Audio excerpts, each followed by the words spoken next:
Hello, good morning बच्चों। आज की क्लास कक्षा 7 के लिए मैथ से अभ्यास 11B व्रत। बच्चों, अब हम इस वीडियो में व्रत के अंतर्गत कोण पर बात करते हैं और देखते हैं कि इनके साथ काम कैसे किया जाएगा। तो चलिए शुरू करते हैं और अपने दैनिक जीवन में इसका प्रयोग भी समझते हैं। बच्चों समझते हैं, किसी चाप के द्वारा केंद्र पर बने कोण उसी चाप के द्वारा वृत्त के शेष भाग में स्थित किसी बिंदु पर अंतरित कोण में संबंध क्या होता है। इसको समझने के लिए बच्चों हमने दो ये सर्कल खींच लिए हैं, कट निकाल लिए हैं। अब हम इस पर काम करना स्टार्ट करते हैं। अब बच्चों हमने केंद्र O लिया, O से अंशचाप A एंड B पर कोण बनाया और उसके शेष भाग में स्थित किसी भी बिंदु से एक दूसरा उसका अंतरित कोण बनाया। तो अब इस कोण में हम संबंध देखेंगे। इसी के नाप का मैंने ये त्रिज्यखंड लिया है। अब हम इसको व्यास द्वारा आधा कर देंगे। व्यास द्वारा हम इसको आधा कर देंगे, कट कर देते हैं इसको, ठीक है।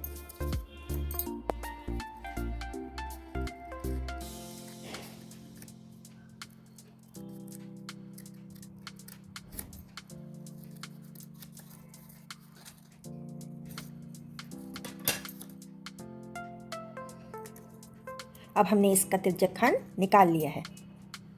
अब बच्चों, जो हमने इसी त्रिज्यखंड का जो आधा हिस्सा किया था, शेष भाग पर बने उस कोण को पूरी तरह ढक रहा है ना। इसका क्या मतलब होता है? एक चाप द्वारा केंद्र पर अंतरित कोण उसी चाप द्वारा वृत्त के शेष भाग में स्थित किसी बिंदु पर अंतरित कोण का 2 गुना होता है। हमने इसको आधा किया था और ये इसको पूरा ढक रहा है, यानी अगर ये 40 डिग्री का है तो ये 20 डिग्री का होगा, अगर ये 70 डिग्री का है तो ये 35 डिग्री का होगा, ठीक है बच्चों।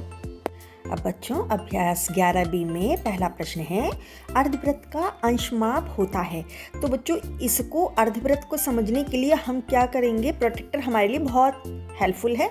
ये एक अर्धवृत्त के बराबर है और इसका आप अंशमाप देख लो कितने डिग्री है, 180 डिग्री है। चाहे हम इधर से देख लें, चाहे हम ऐसे देख लें, तो हमें कितना मिलता है? ये 180 डिग्री के बराबर मिलता है ना, ठीक है। तो यहाँ पर कितना है?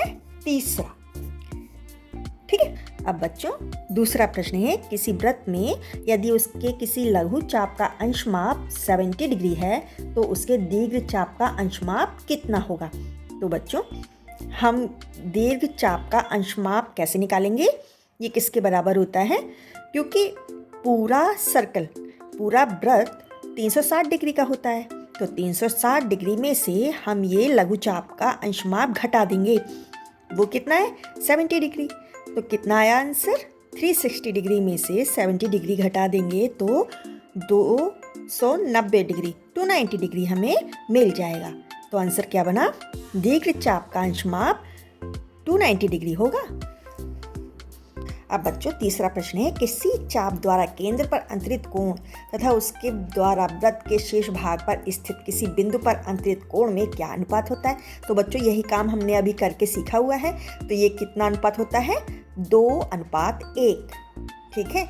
जब केंद्र से कोई कोण बनता है तो वो 2x होता है और उसी चाप के द्वारा वृत्त के शेष भाग पर जो स्थित बिंदु पर कोण होता है वो x डिग्री का होता है। तो कितना हो गया? 2:1। अब बच्चों, आकृति 11.17 में O वृत्त का केंद्र है। ये O है, ये वृत्त का केंद्र है। चाप AXB का माप बताइए। चाप AXB का माप बताइए। तो बच्चों, इसका माप ये है हमारा 35 डिग्री का। APB हमारा 35 डिग्री है, तो हमारा AXB का माप इसका दुगना हो जाएगा, ठीक है। तो हम केंद्र से निकालेंगे तो AOB बराबर कितना हो जाएगा? 2 गुणा APB, तो 2 गुणा 35 बराबर 70 डिग्री। तब कितना हो गया AXB का चाप का अंशमाप? 70 डिग्री। अब बच्चों, आकृति 11.18 में लघु चाप BCD एवं दीर्घ चाप BAD के अंतर्गत कोणों के नाम बताएं। इसके और इसके कोणों के नाम। तो इसके कोण कौन से हैं? एक तो ये कोण है, एक ये कोण है, तो कौन कौन से हो गए? कोण BCD और कोण BAD। ठीक है बच्चों। अब बच्चों आकृति 11.19 में O वृत्त का केंद्र है।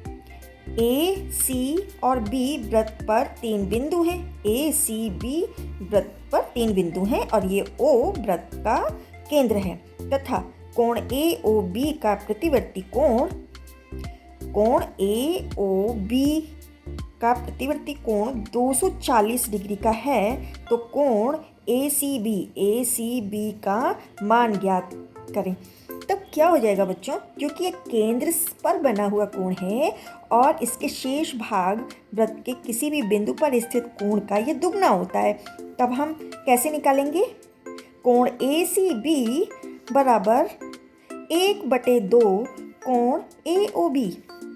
तो हम भाग लगा देंगे 240 में 2 से, उसको आधा कर देंगे। 1/2 का मतलब क्या होता है? आधा करना। तो 2 से भाग लगा देंगे, कितना आ जाएगा? 12 दूनी 24 होता है। कितना हो गया? 120 डिग्री। तो आंसर क्या बना? कोण ACB का मान 120 डिग्री है। तो बच्चों यहाँ पर आपकी अभ्यास कंप्लीट होती है। आई होप कि आपको समझ में आया होगा। फिर भी कोई कन्फ्यूजन है तो जरूर कमेंट बॉक्स में लिखिए, मैं आंसर करूँगी। Best of luck.